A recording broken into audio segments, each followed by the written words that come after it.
തമാശ ചെയ്യുന്ന പെൺകുട്ടികളുടെ കാര്യം പറഞ്ഞപ്പോൾ ആ പട്ടികയിൽ ഏറ്റവും പുതിയ ആളാണ് കൃഷ്ണപ്രിയ. ഒരു എന്താ പറയുന്നത്, തമാശ ചെയ്യുന്ന ഒരാൾ വന്നാൽ ഇപ്പോൾ സീരിയസ് വേഷങ്ങൾ ചെയ്യാൻ ഒരുപാട് പെൺകുട്ടികളുണ്ട്, കരച്ചിൽ വേഷങ്ങൾ ചെയ്യാൻ. അതിൽ നിന്ന് വ്യത്യസ്തമായ തമാശ ആണ് നമ്മൾ ചെയ്യുന്നതെങ്കിൽ നമുക്ക് അവസരങ്ങൾ കൂടും എന്ന തിരിച്ചറിവാണോ തമാശ വേഷങ്ങൾ കൂടുതലായിട്ട് പ്രിഫർ ചെയ്യുന്നത്? അല്ല, അതുകൊണ്ടല്ല. ഞാൻ ചെറുതിലേ മുതൽ എനിക്ക് സിനിമാ ഫീൽഡിൽ വരണം എന്ന് ഭയങ്കര ആഗ്രഹമുള്ളൊരു കുട്ടിയായിരുന്നു. അത് സിനിമാ ഫീൽഡിൽ എത്താൻ വേണ്ടിയിട്ട് പല വഴികൾ ഇങ്ങനെ കറങ്ങി തിരിഞ്ഞ് മിമിക്രി, സ്റ്റേജ് ഷോ, ജയഞ്ചേട്ടനൊക്കെ നന്നായിട്ട് അറിയാം. മിമിക്രി ഞാൻ ചെയ്യില്ല, കോമഡി സ്കിറ്റുകൾ ചെയ്യാറുണ്ടായിരുന്നു. ഞാൻ കോമഡി സ്കിറ്റുകൾ ചെയ്യാത്ത മിമിക്രി ട്രൂപ്പുകളില്ല ശരിക്കും കേരളത്തിൽ. എല്ലാവരുമായിട്ട് അറിയാം. ജയഞ്ചേട്ടന് പൊന്നമാൻറ്റിക്കൊക്കെ അറിയാവുന്നതാണ്.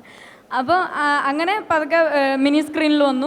ഇപ്പം അങ്ങനെ പതിയെ സിനിമയിൽ അവസരം കിട്ടി. ആദ്യം കോമഡി കിട്ടി, അതുകൊണ്ട് കോമഡി ചെയ്തു എന്നേ ഉള്ളൂ.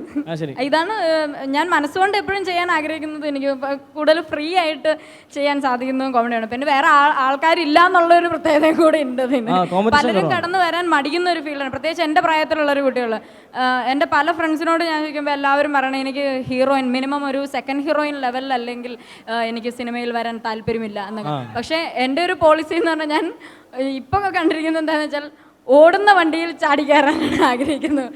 വേറെ അവസരം വരും എന്ന് വിചാരിച്ച് കാത്തിരുന്നു, കിട്ടിയില്ല. മോളെ കുറച്ച് കഴിയുമ്പോൾ വണ്ടിയായിട്ടൊക്കെ വരും. ആരാ മുതല്? ആ വണ്ടി അല്ലാട്ടോ ഞാൻ ഉദ്ദേശിച്ചത്. ഞാൻ പറഞ്ഞ ഇപ്പൊ എനിക്ക് കിട്ടുന്ന ചാൻസുകൾ ഇതാണ്. ഇപ്പൊ എനിക്ക് ഇതാണ്, ഈ ചാൻസുകളാണ് കിട്ടുന്നത്. അതുകൊണ്ട് എനിക്കത് ചെയ്യാൻ താല്പര്യമാണ്. ഇനി എപ്പോഴെങ്കിലും അതുപോലെ കിട്ടാൻ എനിക്ക് യോഗം ഉണ്ടെങ്കിൽ, ഇനിയിപ്പോൾ ഏതെങ്കിലും നല്ലൊരു ലെവലിൽ കിട്ടാൻ എനിക്ക് ഭാഗ്യമുണ്ട്, ചെയ്യാൻ ഭാഗ്യമുണ്ട്, യോഗം ഉണ്ടെങ്കിൽ അത് തീർച്ചയായിട്ടും തന്നെ ചെയ്യും. ഇപ്പൊ എനിക്ക് ഇതാണ് കിട്ടുന്നത്. അതുകൊണ്ട് തീർച്ചയായിട്ടും